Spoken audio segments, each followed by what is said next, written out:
주님 말씀하시면 내가 나가리다. 주님 뜻이 아니면 내가 멈춰서리다. 성도 여러분 반갑습니다. 김 목사와 함께하는 성경 이야기 시간입니다. 오늘은 예수님 비유 시리즈 9번째 시간으로 불의한 청지기 비유 이야기를 하려고 합니다. 오늘 본문 말씀은 누가복음 16장 1절에서 8절까지 말씀입니다. 제가 말씀 읽어드리겠습니다.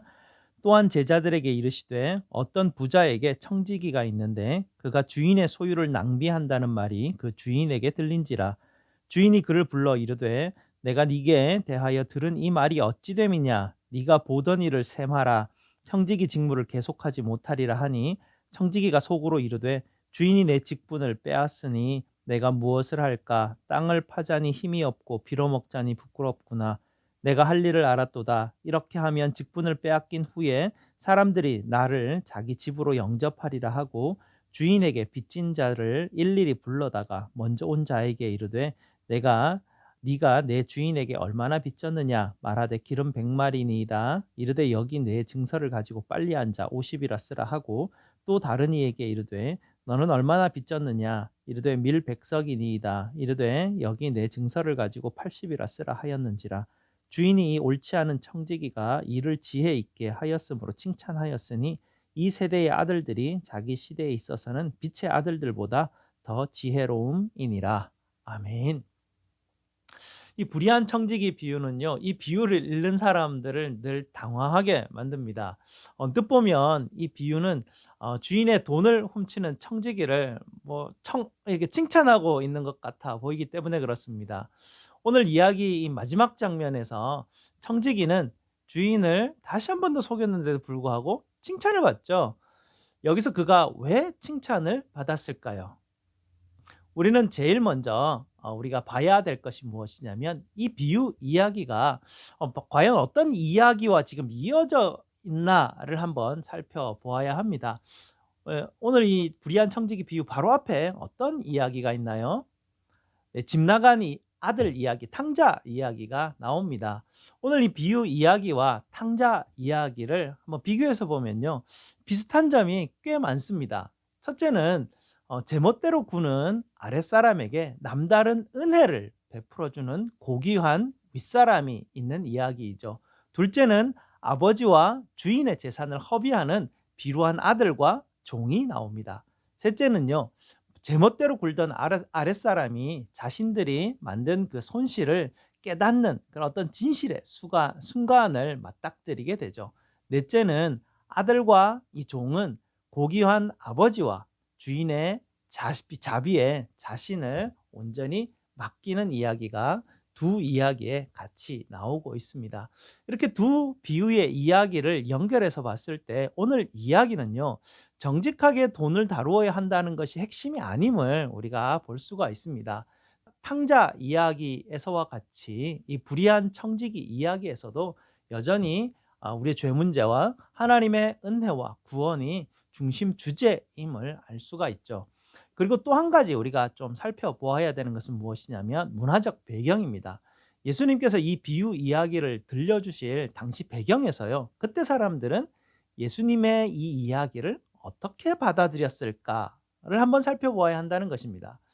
이 이야기에서 주인이 청지기를 해고하고 회계장부를 반납하라고 하지 않습니까? 바로 그럴 때 당시 사람들은 이 청지기가 어떻게 행동할 것이라고 예상했을까요? 중동 전통에서는요, 사람을 해고할 때 그 이유를 들어보지 않고 그냥 내쫓는 법이 없다고 합니다. 아마 사람들은 이야기를 들으면서 아마 이 청지기는 이런 반응을 했을 거야 라고 예상을 했을 것입니다. 주인님, 저는 여태까지 주인님 섬기지 않았습니까? 제 아버지도 주인님의 아버지를 섬겼고 제 할아버지도 주인님의 할아버지를 섬겼습니다. 3대에 걸친 이런 아름다운 인연이 지금까지 이어지고 있는데 설마 돈 문제로 생긴 사소한 오해로 인해서 이 모든 것이 없는 것처럼 하지는 않으실 테지요? 아니면 또 이렇게도 예상했을 수도 있습니다. 이 사실은 제 잘못이 아닙니다. 저는 최선을 다했습니다. 하지만 저하고 눈이 천 개나 가지고 있겠습니까? 제가 어떻게 모든 것을 빠짐없이 다 살필 수 있겠습니까? 제가 데리고 일한 사람들, 제가 잘못된 사람들을 데리고 일해서 그 사람들이 문제를 일으킨 것뿐입니다. 그 부분이 실수라면 제가 실수입니다.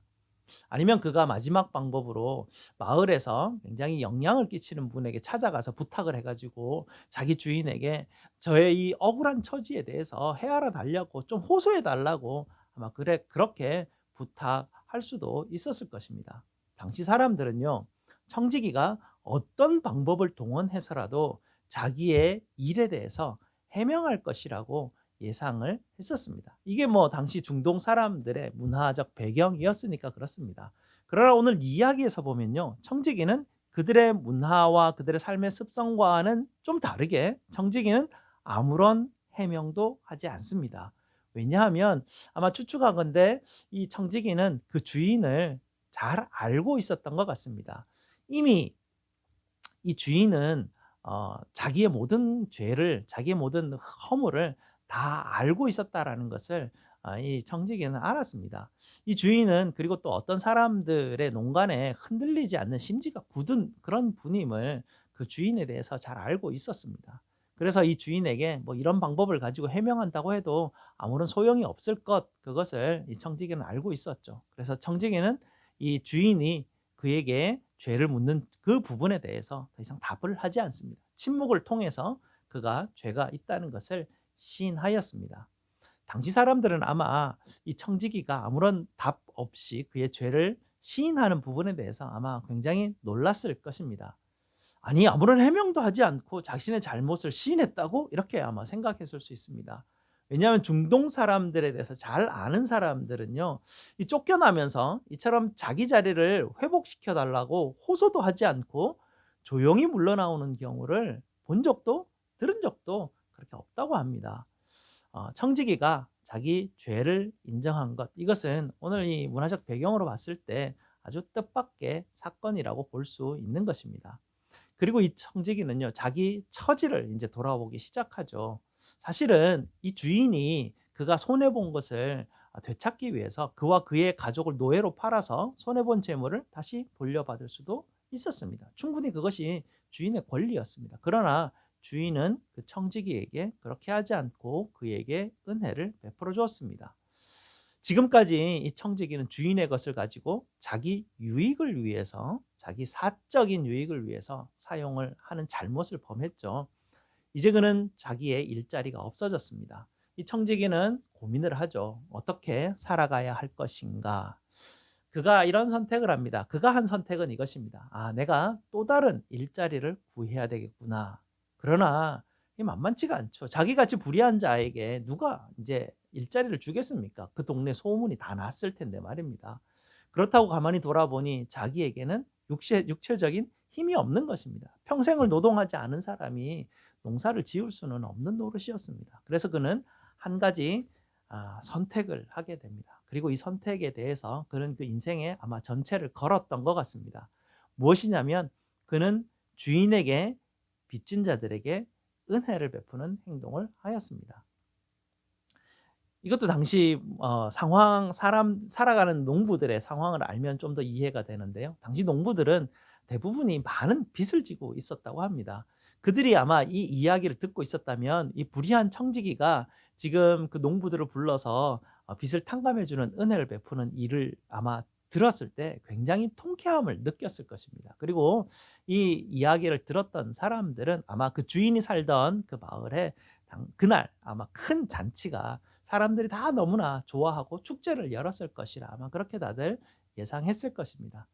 주인과 이 청지기를 칭찬하는 소리가 그 마을에 가득하였을 거라고 아마 이야기를 들었던 사람들은 다 예상했을 것입니다. 이 청지기가요, 이런 행동을 선택할 수 있었던 유일한 이유는 무엇이었냐면요, 그가 그 주인의 성품을 잘 알았기 때문에 그렇습니다. 그 주인의 성품이 어땠냐면 그 주인은 너무나 너그럽고 그 자비가 무궁하다는 것, 바로 그 주인의 성품에 이 청지기는 자기의 인생을 걸었습니다. 그렇지 않았다면 그는 이 일을 시작도 할 수 없었을 것입니다. 만약에 주인이 마을로 나가서 이 청지기가 채무 탕감한 것은 권한 밖의 행위이고 그는 이미 해고된 상황에서 한 일이기 때문에 법률상으로 아무런 효력이 없다라고 선언을 해버리면 자기가 한 일은 정말 아무 소용이 없게 됩니다. 그러나 이 청지기는 그 주인의 자비와 너그러움이 크다는 것, 넓다는 것, 그것을 신뢰하는 사람이었습니다. 주님은 바로 이 청지기의 이 부분을 지금 칭찬하고 계십니다. 하나님의 은혜가 얼마나 크고 그의 자비가 얼마나 무궁한지 불의한 청지기도 그것을 알고 그의 인생을 거는데 제자들에게 또 우리에게 말씀하시죠. 주님의 은혜가 얼마나 큰지 알고 깨닫기 바란다. 하나님의 은혜로 나오라 라고 주님께서는 우리에게 이 비유를 통해서 초청을 하고 계시죠. 아버지의 재산을 탕진했던 둘째 아들도 그렇고 이 불의한 청지기도 마찬가지입니다. 이 둘이 의지할 곳은 선하신 아버지, 이 자비로우신 주님 밖에는 없었습니다. 성도 여러분, 우리 하나님은 좋으신 아버지입니다. 자비가 풍성하신, 은혜가 크신 우리 아버지이십니다.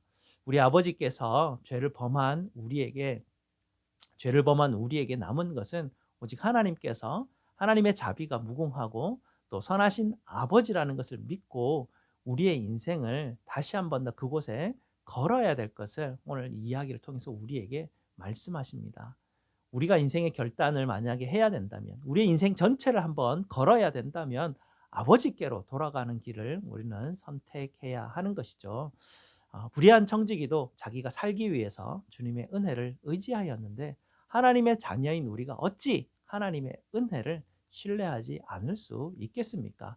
큰아들은 또 이 바리새인들은 하나님의 은혜를 의지하지 않았습니다. 자기의 의를 주장하고 자기가 옳다고 주장하고 생각하고 그렇게 살았죠. 내 생각과 사람들의 생각을 가지고 신앙을 붙드는 사람들이 가는 길은 이러한 길들입니다. 바리새인들은 평생을 자기가 옳다라고 생각하고 자기 신앙이 좋다라고 그렇게 생각하고 삶을 살아갔습니다. 그들이 한 가장 큰 실수는 바로 주님의 말씀을 듣지 않고 또 하나님의 은혜 안으로 들어가지 못했다라는 것입니다. 주님은 우리들의 모든 것을 다 아시는 분입니다. 그분 앞에 내가 옳다, 내가 어떻다, 우리는 아무도 그것을 그 앞에 나아가서 우리는 해명할 수 있는 그런 자들이 아니죠. 아버지를 알아야 합니다. 그럼에도 불구하고 하나님은 여러분을 한없이 사랑하시고 한없이 품어주시는 좋으신 아버지이십니다. 하나님의 은혜와 사랑이 여러분을 지금도 부르고 계십니다. 이 음성을 들으시고 돌이키시고 아버지의 길로 향하는 길을 선택하시기를 주님의 이름으로 부탁드립니다. 감사합니다. 다음 주에 뵙겠습니다.